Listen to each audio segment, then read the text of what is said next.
these companies have always been able to overpower smaller countries, the governments of smaller countries, developing countries.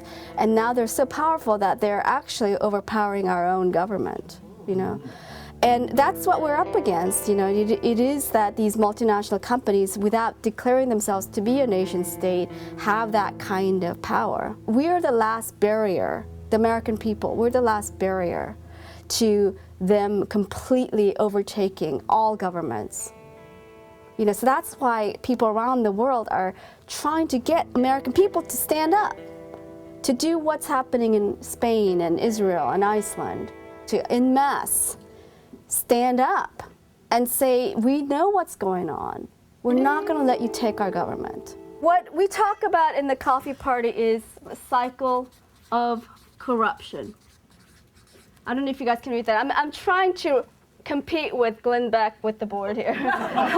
So money equals power equals policy. Policies like deregulating markets, changing the tax code, and then that turns into more money, which equals power, and so on and so on. And what is it supposed to be? It's supposed to be this. People equals power equals policy. And that's what we're trying to get to. We need to stop the cycle of corruption and to put people back in the process because we are being marginalized. We have to fix not only campaign finance reform, but also Wall Street reform and tax code reform, because those are the policies that create more wealth that they can use to affect the political process, right? So they all kind of work together. And the way this happened is they created legal loopholes, Citizens United being the biggest one, and we have to figure out how to start to close those loopholes. One of the things that people have to understand is the tactics of the ruling class. You know, these are old tactics, ancient tactics, bread and circus.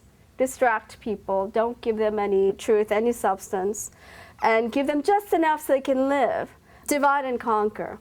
We all know how divided our country is right now. And we usually think the division is between the parties, or the left and the right. But we all know, really deep down, the real division is between that top 1% and the rest of us. But they create this false division to have us fight our neighbors and our families instead of fighting against that top 1%. And so we have to basically do what we can to counter these tactics. We have to refuse to be divided against our neighbors and our family, right? Even if they say things that make you so mad because it's so misinformed, we have to figure out how to be compassionate.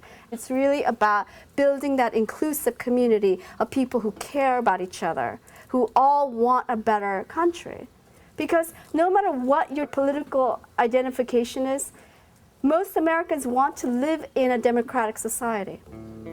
I know many of you want a kind of Tahrir Square and to have that one singular moment when we ask someone to step down and change everything. In Egypt, people said Mubarak step down. We don't really have a Mubarak because we have a legal system that we have to change. So it's not going to happen overnight because there's no one that can step down. We have to start to change these laws, these loopholes. The closest thing to Mubarak is money. How does money get translated into power? They use the money to misinform people so they vote against their interest. Campaign ads are powerful, and this is a vulnerability in the corrupt system that's been created because they work.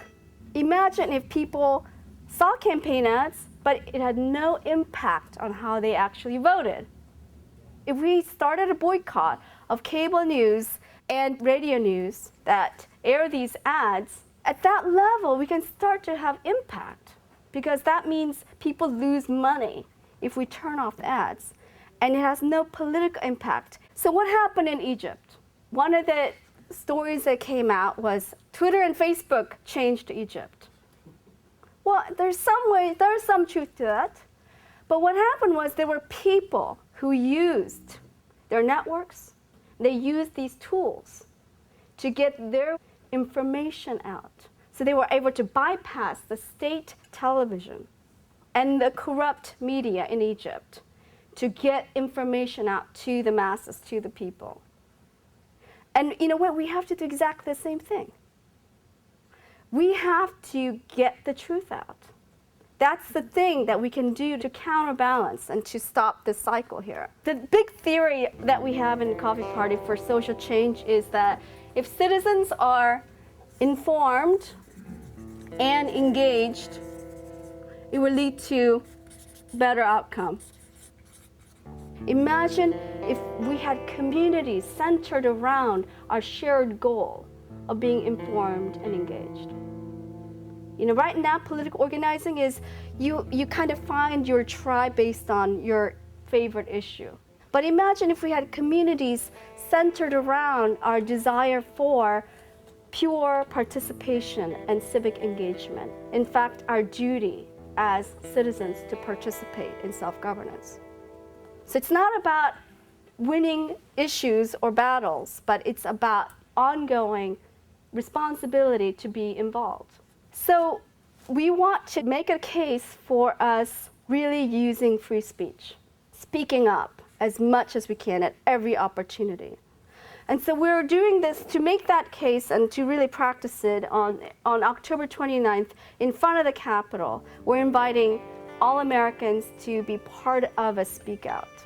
We want it to be kind of like a citizens filibuster, where everyone gets a chance to speak. It's like open mic, and you can sign up, in fact, right now. It might go on for a day, maybe it'll go on for 2 days. But let's show Washington what free speech is supposed to be.